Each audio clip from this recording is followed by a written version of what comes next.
"You are the maid," my sister laughed into the microphone, her voice echoing off the crystal chandeliers. "You belong in the kitchen." My mother smirked from the head table. My father raised his champagne glass. The wedding guests burst out laughing, a wave of sharp, overlapping sound that filled the Bellwether Hotel ballroom. I stood perfectly still. The silver serving tray dug a cold edge into my bare palms. The heavy scent of roasted duck and expensive white lilies hung in the air, thick enough to choke on. I was 39 years old, the operations director for White Laurel Hospitality, but tonight I wore the black uniform and white gloves of the catering staff. Because my sister demanded it. Across the room, Rosa stood frozen by the kitchen doors. Young Tasha kept her eyes on the floor, her shoulders tense. I said nothing. I just held the tray and let the laughter wash over me. Then the groom stepped forward. Owen took the microphone right out of Paige's hand. He did not smile. He walked down the carpeted steps, stopped directly in front of me, and held out the mic. "Tell them the truth," Owen said. The room fell dead silent. I set the heavy silver tray on a nearby empty table. Grabbing the fingertips of my left glove, I pulled it off and dropped it next to the champagne glasses. 4 months earlier, the truth was just something I kept in a spreadsheet. My alarm went off at 5 a.m. in my Providence apartment. The old radiator clanked, a familiar, steady rhythm while I poured my black coffee. I sat at my small kitchen table, moving my night school planner aside to open my laptop. My 6-month emergency fund sat safely in my savings account. I had built a quiet, orderly life, far from the chaos of my family. Then my phone buzzed against the wood. A text message from Rosa. The direct deposits did not clear. My stomach tightened, but I did not grab my keys and rush to my parents' house to fix it. Instead, I opened the company payroll dashboard. I checked the logs and matched the numbers. The money was simply missing. My finger hovered over the transfer button for my personal savings account. I had covered the shortfall twice before, quietly patching the holes Paige left behind. I pulled my hand away from the mouse. I closed the browser tab. I would not buy my sister another month of pretending. Paige walked into the White Laurel office 3 hours later. Carrying a massive arrangement of white orchids, she dropped the flowers right onto my desk, scattering water droplets across my keyboard. "The bank is processing things slowly today," Paige said, waving a hand in the air. I pointed at my monitor. I matched the clock and reports against the payroll batch. 30 hours vanished from the system. Paige sighed loudly, rolling her eyes. "Just fix it like always, Leah." I leaned back in my chair. "I will correct the data, but I will not advance my own money to cover the gap this time." My sister stopped moving. Her eyes widened, and the practiced, elegant smile dropped completely off her face. "What are you talking about?" "It is just a minor cash flow glitch. Then the company can secure a bridge loan," I said. She stared at me like I had spoken a foreign language, turned on her heel, and marched into her private office. That night at my parents' house, the dining room smelled like pot roast and tension. Paige spent the first 20 minutes of dinner bragging about how White Laurel was expanding its luxury portfolio, detailing the custom linens she had ordered for the upcoming season. My mother passed the bowl of roasted potatoes, her gold bracelets clinking together. "Leah, you are always the strong one. Your sister just needs a little help right now with the boring administrative details." "We are family," my father added, cutting a piece of meat. "We do not need to keep score with paperwork." I kept my voice completely flat, refusing to match their emotional pitch. "Any financial support or loan from me requires a signed agreement and a repayment schedule." Paige let out a sharp, mocking laugh. She looked at our parents. "Since when does the person who makes the schedule act like the chief financial officer?" My father chuckled. My mother offered Paige another glass of wine.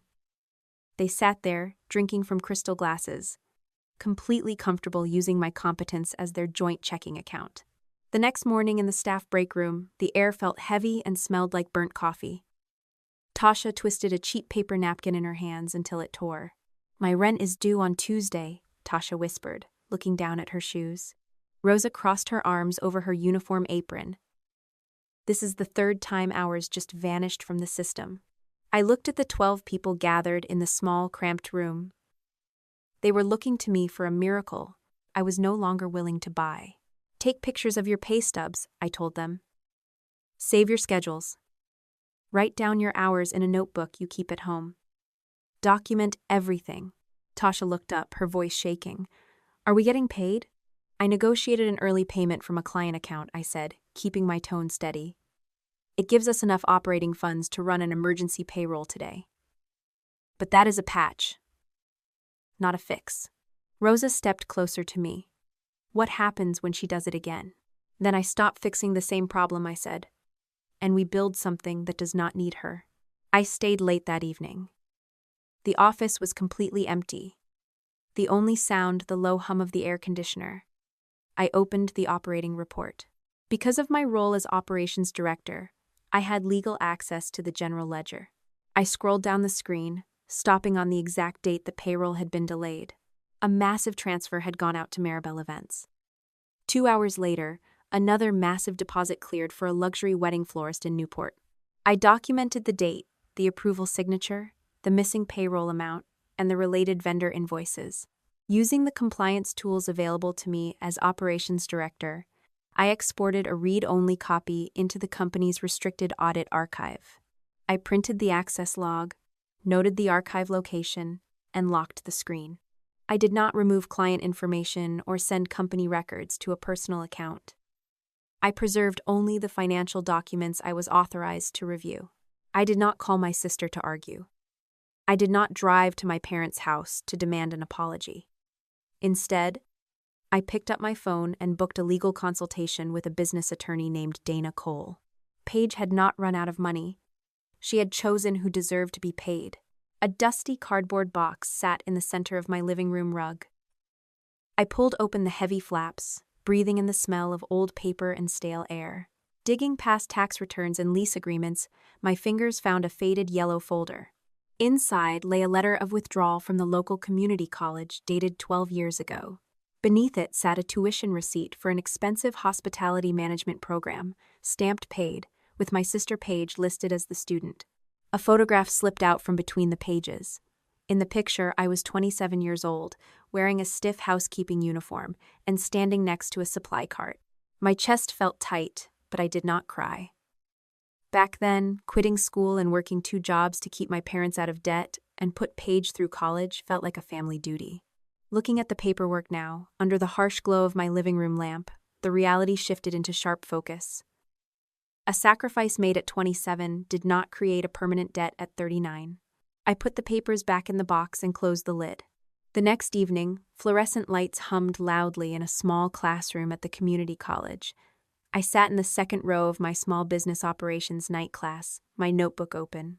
The instructor tapped a whiteboard marker against his palm. He spoke about internal controls and the separation of duties. A healthy business never allowed the same person to approve expenses and process the payroll, he explained, because that structure invited fraud. My pen stopped moving. Paige authorized every vendor payment for White Laurel, and she had full administrative access to alter the payroll batches. We had no separation of duties. We just had my sister. I wrote one sentence in my notebook. A system that depends on one good person is not a good system. Closing the book, I realized I could not call my mother for advice on this. Instead, I checked the confirmation for my consultation with Dana Cole the following afternoon. For the first time, I was not asking my family how to solve a family problem. I was asking a professional how to protect the people my family had harmed. The following morning at the White Laurel office, I decided to test the waters. I compiled a full payroll reconciliation report and attached it to an email. In the message, I formally requested that we hire an independent payroll processor to prevent future discrepancies. Paige replied 10 minutes later. Her tone was incredibly sweet, thanking me for the suggestion while entirely avoiding any mention of the missing funds. Then, 30 minutes after that, another message dropped into my inbox. My blood ran cold. The email was a direct order from Paige. Hold the second payroll batch until Monday. Maribel Events has to be paid before the wedding. Leah can handle staff complaints like she always does. She had written it down. The exact thing I had spent years doing, reduced to a casual command. I did not reply. I saved the original email, captured the metadata, and moved the entire file into a secure preservation folder. That afternoon, I sat in a leather chair across from attorney Dana Cole. Her office smelled like lemon polish and old books. Dana folded her hands on her desk and looked at me clearly.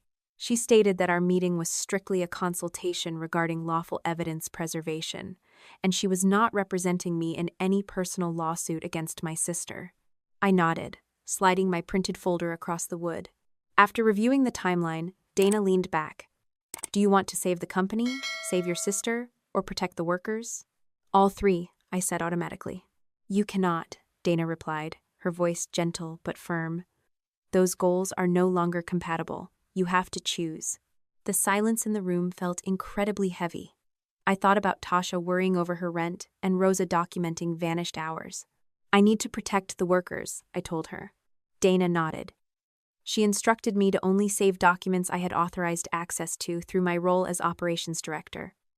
No client lists, no hidden recorders. Keep everything strictly professional. Then she mentioned a different business model. The workers could organize and form a cooperative. But they have to vote on that themselves, Dana warned. If they form an entity, their board will need to hire their own legal counsel. You cannot do it for them, and I cannot represent both you personally and their cooperative. That evening, the local diner smelled of fried food and bleach. I sat in a booth with Rosa across from me, a mug of black tea warming her hands. I explained the documentation rules Dana had given me. Save the schedules, keep the pay stubs, and document every hour worked outside the software system. I made it absolutely clear that I could not promise to save the current company. Rosa stirred her tea slowly. We follow you, Leah, not your sister. I shook my head. Do not follow me blindly. Everyone has to choose for themselves. We need a system where people are seen and paid on time, regardless of who is in charge. We agreed to organize a private information session at the public library for the rest of the staff. Stepping out of the diner into the cool night air, I felt the terrifying weight of a new responsibility, but I was not turning back. Late that night, my phone screen glowed in the dark of my apartment. An email notification popped up from my mother. Beverly had accidentally forwarded an entire conversation chain while asking me to update the wedding vendor list. I scrolled down past the floral arrangements and catering menus. Near the bottom of the chain, a message from Paige caught my eye. Once Owen signs the line of credit, we can hire a real operations director to replace Leah. Below it, my father had replied, once Owen signs, we can cover the shortfall. Until then, keep Leah calm. My mother's response followed a minute later. Just keep her from doing anything before the wedding. I sat very still, reading the words a second time. My mother and sister were plotting to discard me the moment their financial rescue was secure. I printed the email chain and added it to my evidence timeline. Then I logged into my personal bank portal. I found the recurring utility payment I had been making for my parents' house for 5 years, and I clicked cancel. Opening a new tab, I checked whether the name Common Table Services Cooperative was still available in the state registry. I downloaded the public formation guide, reserved a library meeting room, and saved the filing instructions without submitting anything. No entity would exist unless the workers chose it for themselves. They were not planning a future with me in it. They were planning how to use me until they no longer needed me. The fluorescent lights in the public library meeting room buzzed a low, constant note that vibrated in my teeth. 10 folding chairs formed a messy circle around a scratched plastic table, smelling faintly of floor wax and damp winter coats. I sat wedged between Rosa and Tasha, keeping my hands folded tightly in my lap.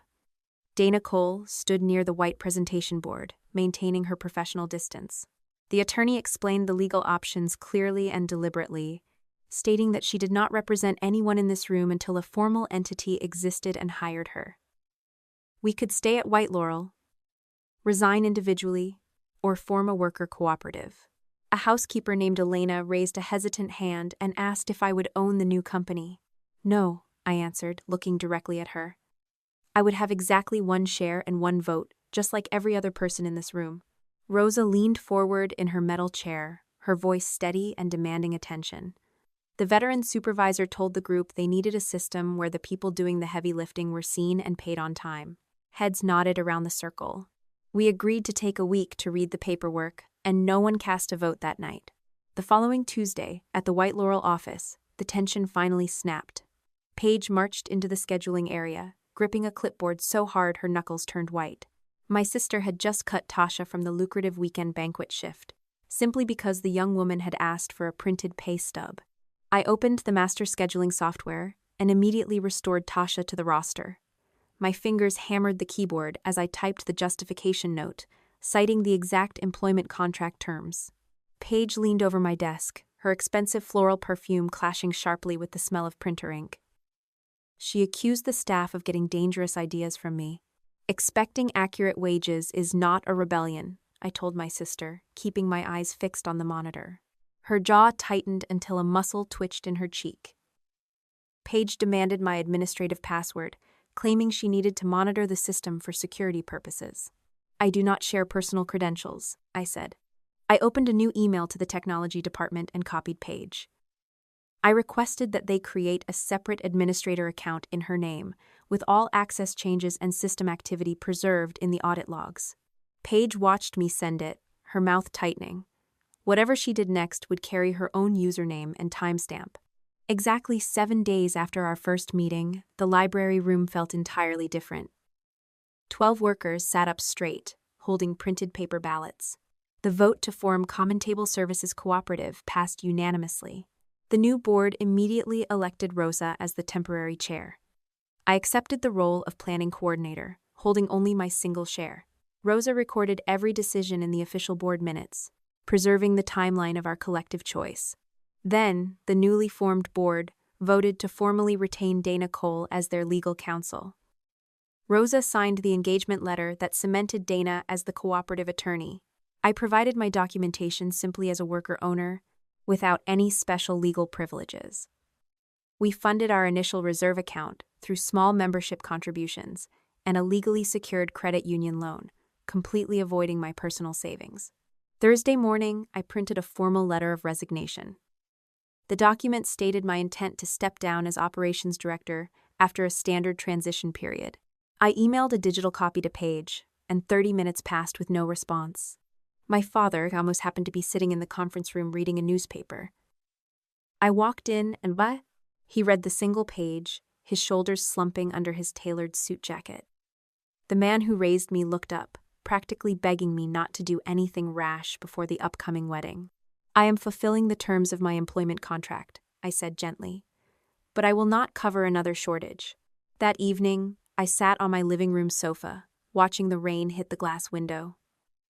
My phone vibrated against the cushion.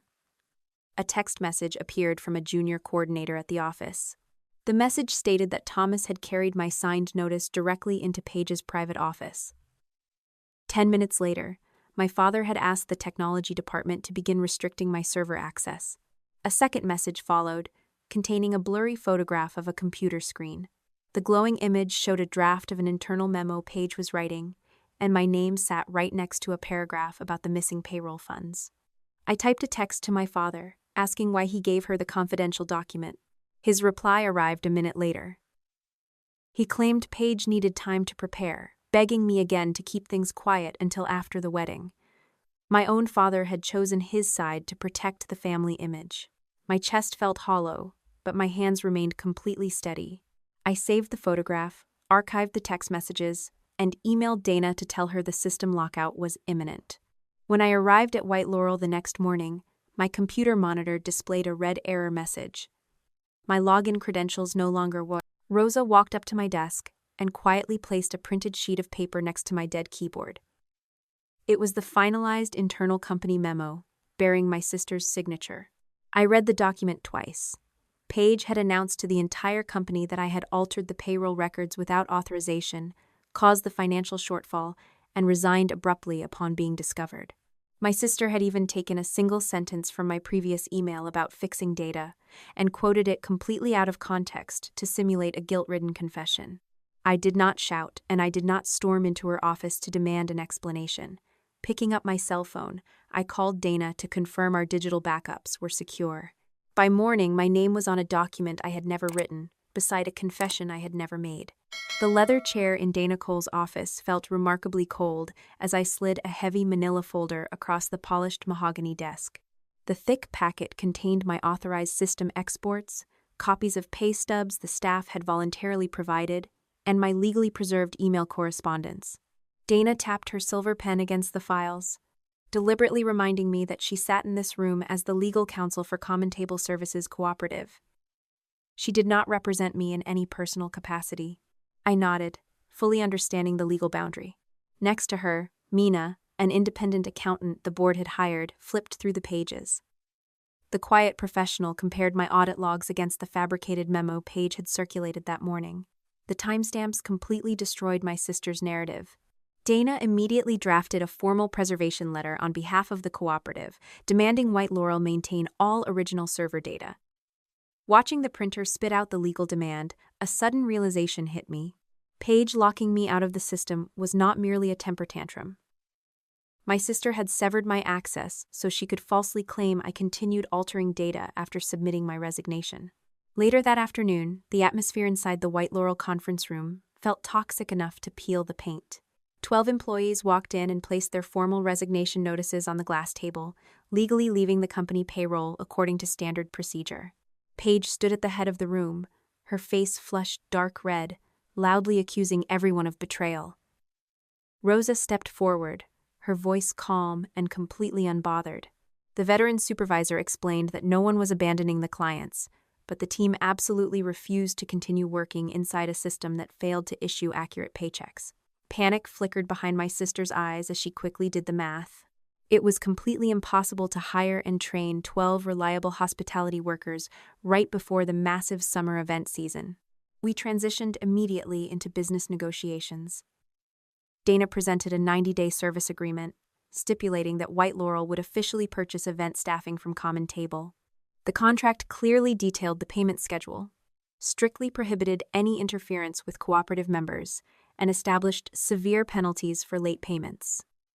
I did not hold the pen. Rosa, acting as the elected chair of the board, signed the document. Paige scribbled her own name on the signature line and tossed the pen aside with a sharp laugh. She announced that as soon as her wedding finished, she would find some real staff. 6 weeks passed, and the ink on that contract barely had time to dry before White Laurel missed the deadline for our very first invoice. The cooperative board held a brief morning meeting, immediately authorizing Dana to send a notice of service suspension. Paige showed up at our temporary workspace, looking absolutely frantic, practically begging us to keep the team in place through her upcoming wedding weekend. Dana stood firm and placed 2 separate documents on the table. The first was a formal acknowledgement of White Laurel's debt. The second was titled, Personal Guarantee in large, bold letters. Dana explained that by signing the second document, Paige would become personally responsible if White Laurel failed to pay. She advised Paige to have independent counsel review it before signing. Paige barely glanced at the pages. Owen's line of credit will clear everything after the wedding, she said. Then she signed both documents in front of Rosa, Mina, and a notary. The desperate bride operated under the absolute certainty that her wealthy fiancé would inject massive amounts of cash into the business right after the ceremony. Looking at the wet ink on that guarantee, I memorized the exact moment my sister voluntarily tied her own personal assets to our unpaid labor. The following Tuesday, the bell above a local coffee shop door chimed. Owen slid into the booth across from me, handing me a plain black coffee. The groom looked exhausted, leaning forward to ask me directly why White Laurel had suddenly shifted to a contractor model so close to the wedding. I took a slow sip, carefully choosing my words, explaining that I simply could not discuss confidential personnel matters. However, I strongly advised him to read every single page of any financial document before he attached his name to it. Owen frowned, mentioning that Paige wanted him to sign a substantial commercial line of credit immediately following the reception. I set my mug down. Do not sign anything that says there is no debt, I told him, refusing to cross the line into sabotage while still offering a genuine warning. The next afternoon, I sat in Dana's office reviewing the upcoming banquet schedules when an email notification popped up on my phone. Owen had voluntarily forwarded a single scanned page of the commercial loan application Paige wanted him to sign, simply asking me to verify a specific detail. The official bank document explicitly stated that Leah Dawson bore total responsibility for all recent payroll discrepancies. Not even an hour later, my phone buzzed with a text message from Paige, complaining about the floral arrangements.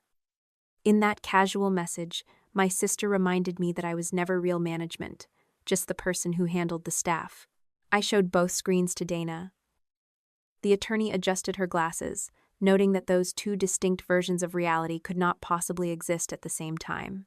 I printed the email and the text message, sliding them into my expanding manila folder. I chose not to confront my family just yet, knowing the cooperative needed a solid foundation before the inevitable explosion happened. Paige was carefully building a trap, constructing two completely contradictory stories. In one document, I was only the maid. In another, I was the woman Paige planned to blame. The Bellwether Hotel ballroom smelled strongly of ocean salt and expensive floor wax 2 weeks before the wedding. Paige leaned over a massive seating chart spread across a velvet chair, her diamond engagement ring catching the overhead light. As the representative for Common Table, I stood nearby reviewing the service logistics. My sister tapped a manicured fingernail against the diagram. "You should probably stay near the kitchen during the reception," she told me, suggesting it was the only place I would actually be useful. Owen walked past carrying a box of programs, pausing long enough to mention he had already placed my name card at the main family table. Paige forced a tight smile until her fiancé walked out of earshot. Then the bride leaned close to the wedding planner, her voice dropping to a harsh whisper, requesting a backup staff badge printed with my name. Standing just a few feet away, I heard every single word and chose to say absolutely nothing. The next morning, my computer screen illuminated the quiet corner of my apartment. Mina, the independent accountant for the cooperative, had flagged a new series of credit card statements during the final document transfer. Flipping through the digital pages, a sick feeling twisted in my stomach. The company operating account showed massive charges for a luxury bridal suite, premium floral upgrades, and expensive velvet chair rentals. Every single receipt bore Beverly Dawson's signature, categorized neatly under Client Appreciation. I saved the files into my preservation folder, suddenly remembering my mother standing in our childhood kitchen, lecturing me that loyal employees always waited for their paychecks because family came first. That afternoon, gray clouds gathered over the hotel parking lot following the final menu tasting. The damp asphalt smelled like approaching rain. My father intercepted me before I could reach my car, his tailored suit jacket blowing slightly in the wind. Thomas looked around nervously before asking me to please avoid embarrassing Paige in front of Owen. I asked him why he handed my official resignation notice directly to my sister, keeping my voice completely level. Thomas rubbed the back of his neck, claiming he only wanted to buy some time. Then the man who raised me let a massive truth slip, admitting that once Owen signed the final paperwork after the ceremony, the newly injected funds would cover all the missing payroll. A cold realization washed over me. My father knew about the financial shortfall all along, and he actively relied on this marriage to erase the debt. The family brunch on Sunday morning tasted like cheap champagne and heavy hollandaise sauce. Paige sat across from me at the corner table, swirling her mimosa. She loudly announced to Owen that I simply did not understand weddings because I always chose spreadsheets over building an actual life. Beverly smirked from the head of the table, offering no defense for her eldest daughter. I set my fork down, refusing to defend my single status. Instead, I looked directly at my sister and asked if she had finished reading the terms on the commercial line of credit. Paige dropped her glass. The crystal hit the table with a sharp clink, and her face went completely pale. She stammered out that business had absolutely nothing to do with me anymore. Sitting quietly next to her, Owen narrowed his eyes, clearly logging the massive contradiction. Back at the Common Table office on Tuesday, Rosa dropped the final banquet event order onto my desk.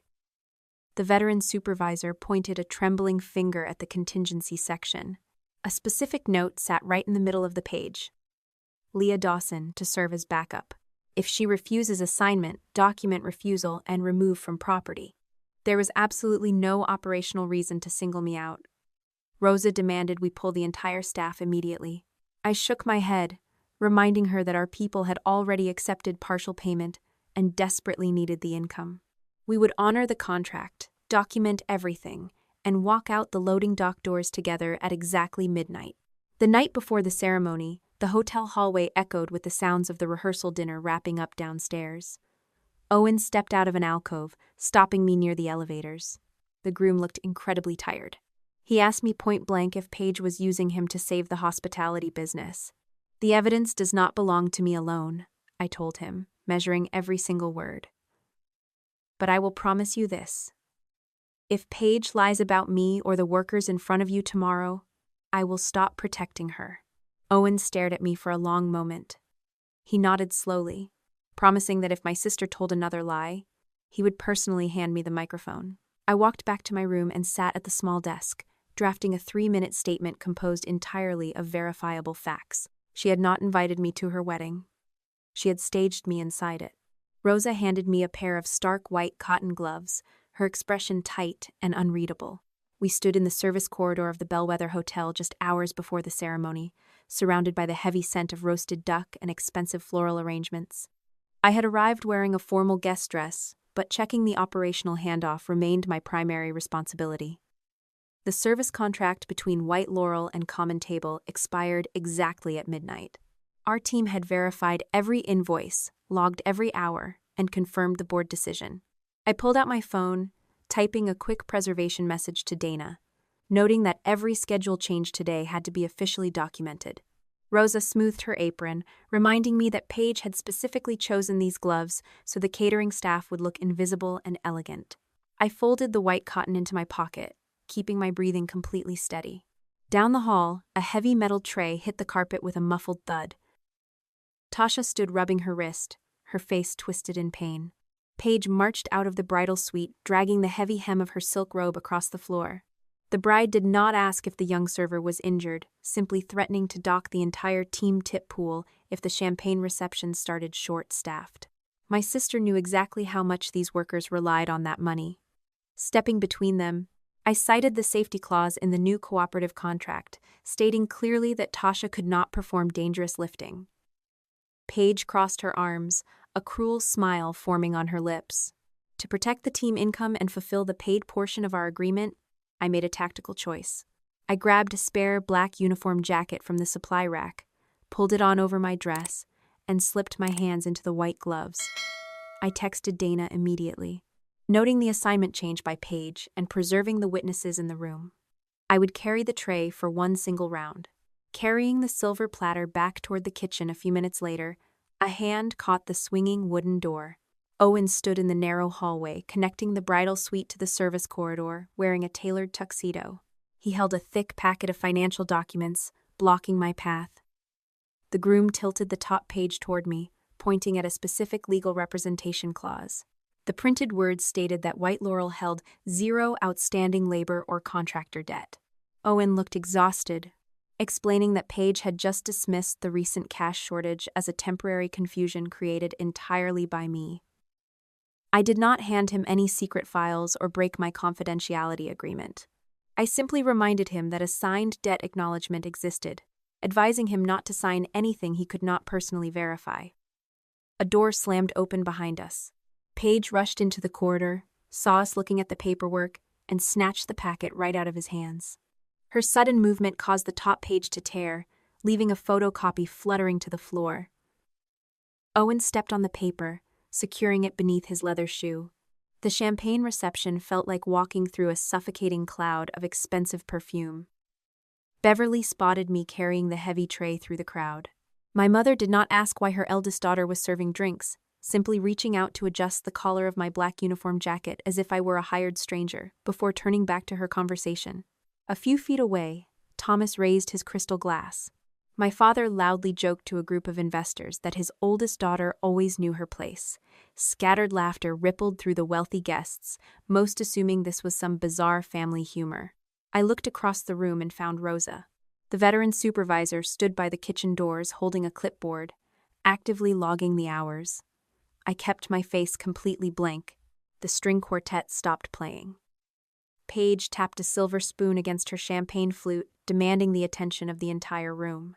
Sensing Owen standing too quietly beside her, the bride needed to reclaim the spotlight.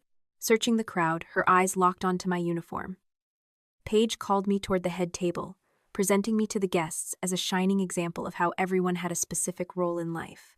"You are the maid," my sister laughed into the microphone, her voice echoing off the crystal chandeliers. "You belong in the kitchen." Beverly smirked from her velvet chair. Thomas raised his glass higher.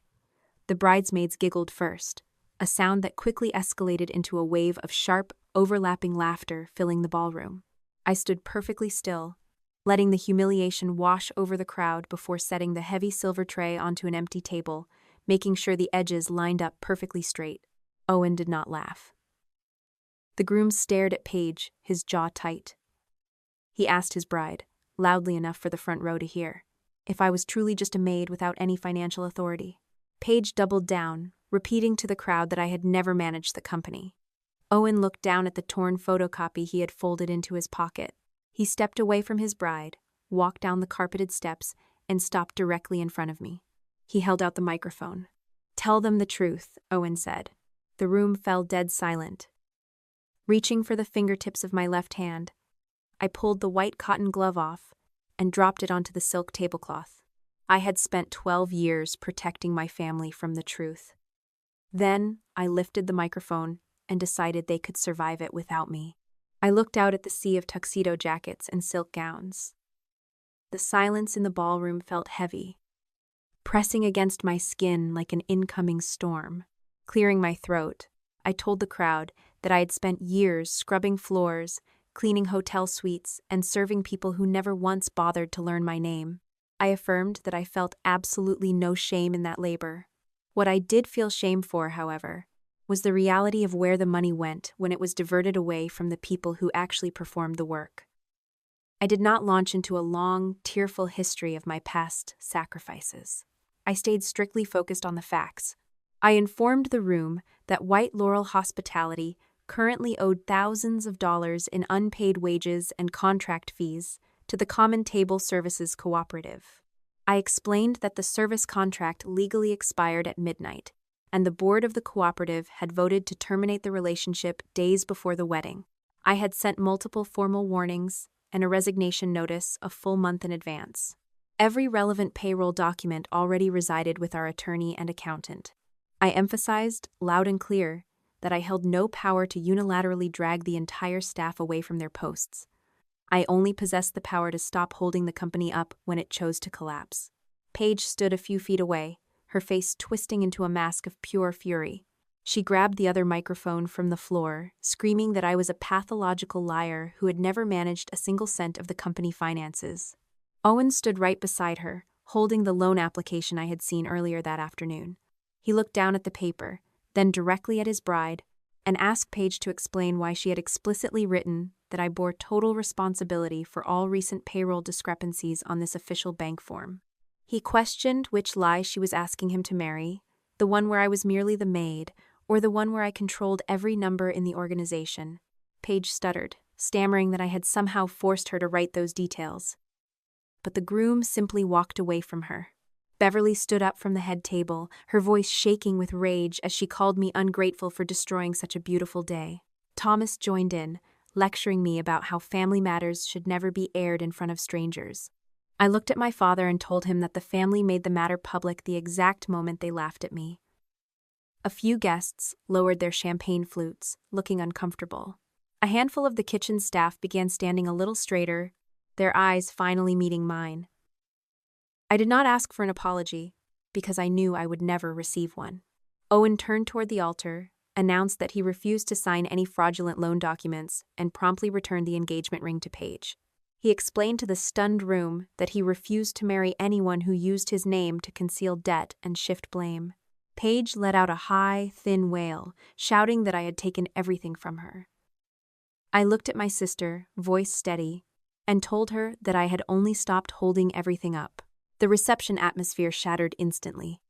I walked back toward the service corridor, keeping my stride measured and professional.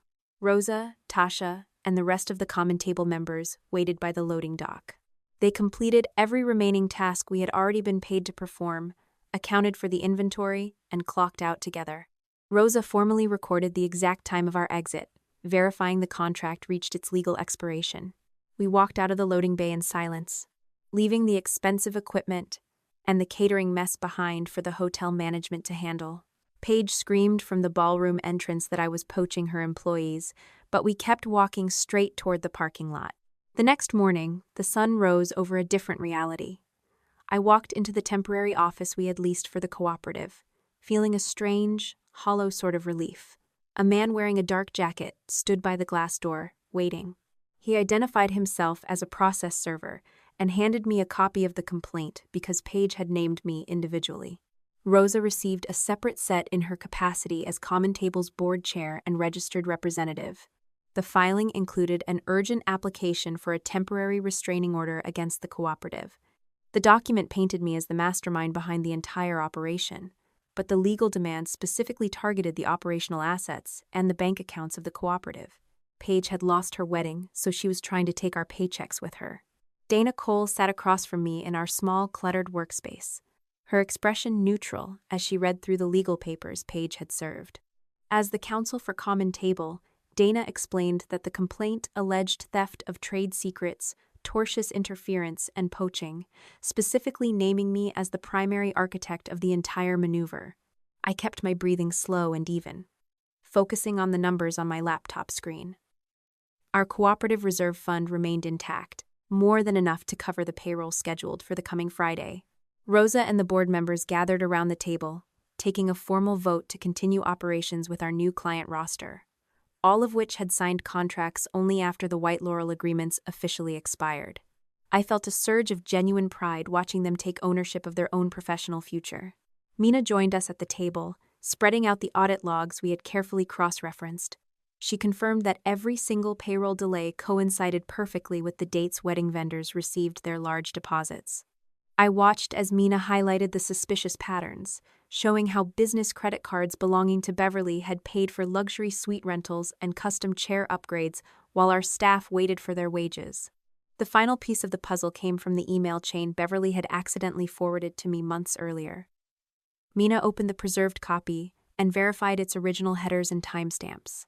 Near the bottom was a message Thomas had sent to Paige and Beverly. Once Owen signs, we can cover the shortfall. Until then, keep Leah calm. Because Beverly had forwarded the full chain directly to me, we could establish exactly how the document had entered our evidence file. Seeing the words written by the man who raised me felt like a physical blow to my chest. But I set my jaw and pushed the pain aside. I did not need his approval to do what was right. Within 48 hours, Paige escalated the conflict by posting a tearful video online, claiming I sabotaged the wedding because I was jealous of her happiness and determined to steal her business. The internet can be a cruel place, but it also demands accountability. A guest who had attended the reception uploaded a raw, unedited clip of the entire speech, including the moment Paige mocked my role as a maid and denied my professional authority. Public sympathy shifted in our direction almost instantly, as the narrative my sister crafted crumbled under the weight of her own recorded words. I followed Dana's strict advice, refusing to engage with the social media drama, leaving all official statements to the cooperative legal counsel. Owen walked into Dana's office on a rainy Wednesday afternoon, looking like a man waking up from a long, confusing nightmare. He did not ask for a favor or look for a way to reconcile with my family. Instead, the former groom pulled a stack of documents from his leather briefcase, including the original loan application Paige had begged him to sign. The paperwork contained the same false representation that White Laurel held zero outstanding labor debt. Owen looked at me with deep regret, asking for nothing in return, and I thanked him for his integrity without offering any false hope of a future relationship. He left the room, permanently removing himself from the cycle of my family's deception. A few days later, we sat in a quiet hearing room while a judge reviewed the initial request for the restraining order. Paige and her legal team presented a version of events that portrayed Common Table as a criminal enterprise. Dana stood up and presented our organized timeline, proving the board decision occurred before the wedding and that the contracts had expired by the time the staff transitioned. The judge denied the request to freeze our accounts or halt our operations, ruling that the cooperative maintained the right to conduct business. The legal battle would continue through discovery, but for the first time in over a decade, I felt like the architect of my own fate, rather than a victim of someone else's design. As we walked out of the courthouse, Dana pulled one final document from her binder. It was the original personal guarantee Paige had signed during our desperate renegotiation, along with a separate document Thomas had signed to secure the older credit line. The implications hung in the air, heavy and unavoidable. Paige and my father had gambled everything on the assumption that a marriage to Owen would erase their financial mistakes. They had signed away their personal safety to maintain a lifestyle built on our unpaid labor. I stood on the courthouse steps, watching the afternoon traffic crawl past the gray stone building. My hands stopped shaking. I understood that the consequences they faced were not the result of my revenge, but the inevitable harvest of the seeds they had planted themselves. The cycle of covering for their errors, lying to keep the peace, and sacrificing my own security to protect their image had reached its final destination. This no longer ended with the company. Paige had signed a personal guarantee for the cooperative debt. My father had separately guaranteed White Laurel's older credit line. Each of them had placed a different signature beneath a different promise, and both promises had now come due. The next 6 weeks felt like a blurred montage of long hours and determined progress. I watched from the office window as the common table staff transformed our small, modest space into a humming engine of productivity. We kept our heads down, fulfilling new contracts and building a reputation defined by reliability, while the news coming out of White Laurel painted a much bleaker picture. The boutique company stood nearly empty of its experienced workforce, struggling to process complaints and losing most of its major renewals. The few clients who remained demanded discounts White Laurel could no longer afford. Vendors sent demand letters that went unanswered, and rumors reached us that Paige had begun selling off her designer car, her collection of bags, and even the expensive accessories from a wedding that never took place. Through it all, I kept attending my business management classes, refusing to check in on the wreckage I had left behind. My life was finally my own, no longer tethered to the moods or the debts of the people I had spent my youth trying to save. The settlement conference took place in a sterile, windowless room filled with the smell of stale coffee. Paige sat across from me, her posture stiff, still insisting to anyone who would listen that I was the mastermind who manipulated the entire company into collapse. Dana sat beside me, her expression professional and composed, refusing to get drawn into the emotional mudslinging. When it came time to speak, Dana did not raise her voice or engage with the accusations. She simply presented the timeline, carefully mapping out the sequence of events. She laid out the formal warnings I had sent months in advance and showed the board meeting minutes proving that the employees had organized the cooperative on their own accord. Paige tried to interrupt, but the facts remained stubborn and unyielding. The accusation that I had poached the staff fell apart completely once the judge reviewed the contract dates, showing the White Laurel agreements had already expired. Then came the financial breakdown. Mina, our accountant, stepped up to the table to walk through the records she had meticulously prepared. She laid out the bank statements, payroll changes, and vendor invoices that all perfectly aligned by the date. The evidence screamed the truth louder than any of us could. When Paige tried to point the finger at Beverly, claiming the older woman had used the company card without permission, my mother let out a shrill gasp. Beverly immediately turned on her daughter, shouting that she only used the card because Paige had told her it was marketing expense. Witnessing the loyalty they had demanded from me for years dissolve into petty finger-pointing felt like watching a long, agonizing collapse. The mask of the united family had finally disintegrated under the heat of the truth. The legal evidence chain tightened around their throats.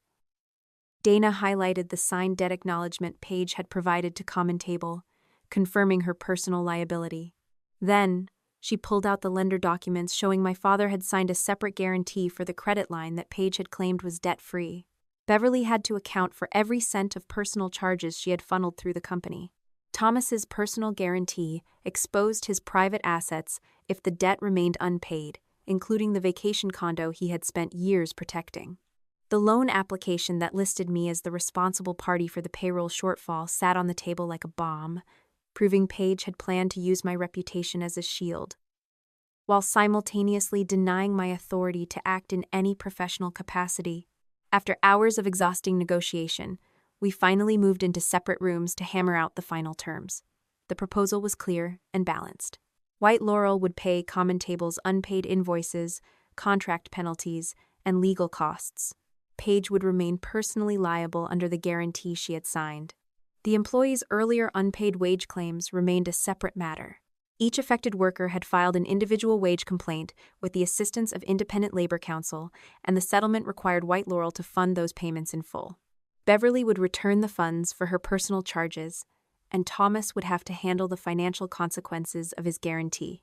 In exchange, Common Table agreed to dismiss its counterclaim for unpaid invoices and contract penalties once every required payment cleared. The individual workers retained control over their separate wage claims.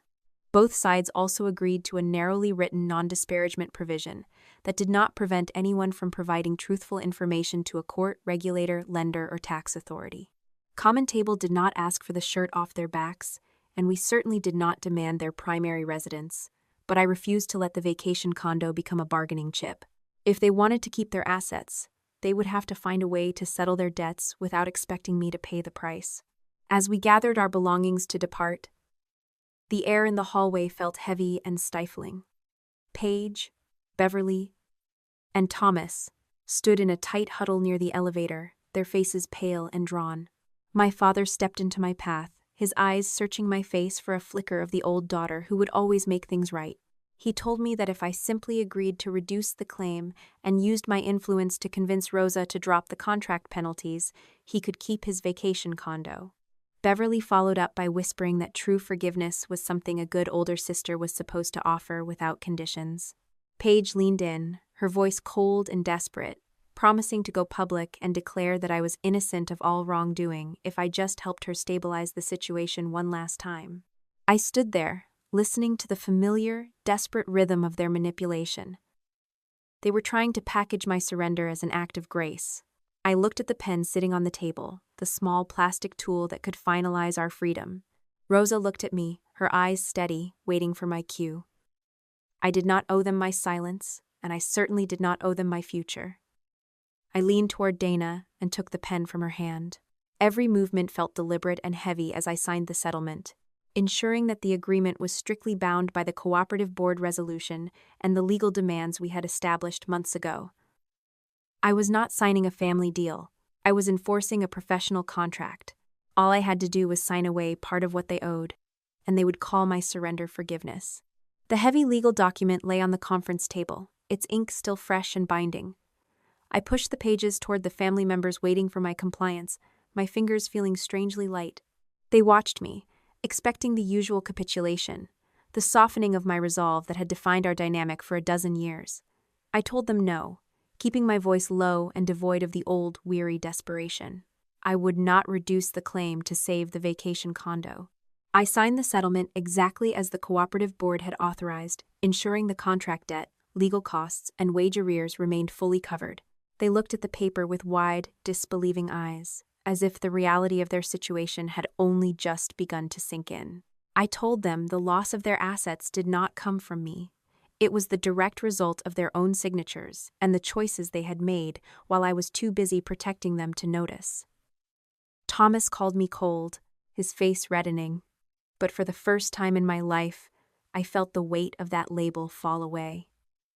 My father was finally feeling the consequences he had spent decades shifting onto my shoulders. The aftermath of that signature moved with the slow, grinding inevitability of a glacier. Paige had lost the wedding, and now she watched as White Laurel underwent a total liquidation process. The domain name, the high-end office furniture, and every piece of remaining inventory went onto the auction block to satisfy the creditors. She sold her designer car, her collection of leather bags, and even the expensive accessories from a wedding that would never happen. I did not follow the news to gloat, though I knew the details through the mandatory settlement reports Mina forwarded to our board. My sister was eventually forced to take a position as an administrative coordinator at a local supply warehouse, a job that came with a standard salary and zero managerial authority. She was paying back the debt in small, agonizing monthly installments, her lifestyle permanently adjusted to match her actual income rather than the one she had fabricated for so long. My parents experienced their own quiet, steady unraveling. Beverly had to provide a full accounting and return the funds for every personal charge she had funneled through the business. a process that stripped her of the social status she had carefully curated through philanthropic boards and local committees. I stopped paying their utility bills, ceased organizing their holiday celebrations, and no longer acted as the buffer between their demands and the rest of the world. Thomas sold the vacation condo, the final sacrifice to handle the guarantee he had signed, and the loss clearly weighed on him more than he would ever admit.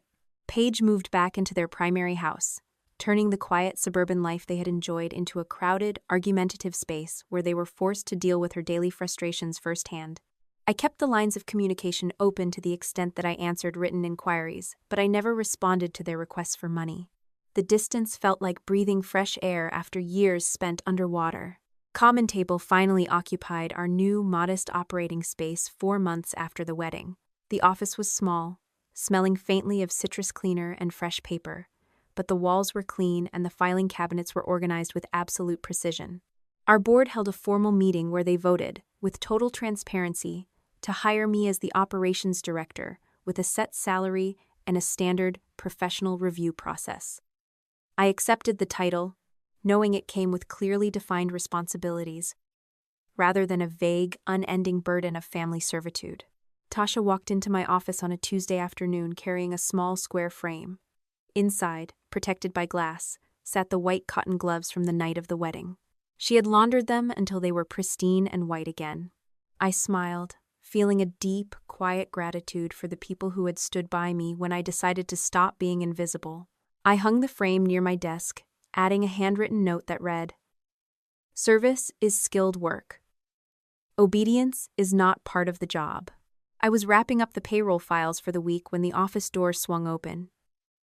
Paige stepped inside, unannounced. Her clothing was plain, lacking the designer labels and tailored lines she had once worn, but her posture still held the old, entitled rigidity. She demanded I intervene to lower her monthly repayment installments or perhaps find her a position within our cooperative, acting as if I still possessed the agency to fix her life. "After everything I gave you," she said, her voice dripping with that familiar, manipulative cadence, "you owe me." I pulled the thick folder of financial documents from my drawer, sliding the summary of the times I had saved her payroll with my own funds across the desk. I did not look up from my screen as I pushed the papers toward her. "No," I replied, keeping my tone perfectly neutral. "This is what I gave you. What you owe belongs to everyone else." Paige stood there for a long moment, waiting for me to break, waiting for the older sister to rescue her from the discomfort of her own reality. When I did not move, when I simply went back to checking the numbers for the Friday payroll, she finally turned around and walked out the door. I locked it behind her, experiencing a calm that would have been unimaginable just a few months before. My phone chimed with a notification from the bank, confirming that the payroll for our Common Table staff had been sent out in full, on time, just as it had been every week since we opened. Rosa looked over from her desk, checking to see if I was all right, and I nodded. Everything was handled. Everything was accurate. I turned back to the spreadsheet, mapping out the plans for the coming month, working in a space where no one was ever invisible and every person was treated with the basic dignity they had earned through their own labor. For once, everyone who had done the work was paid before anyone raised a glass.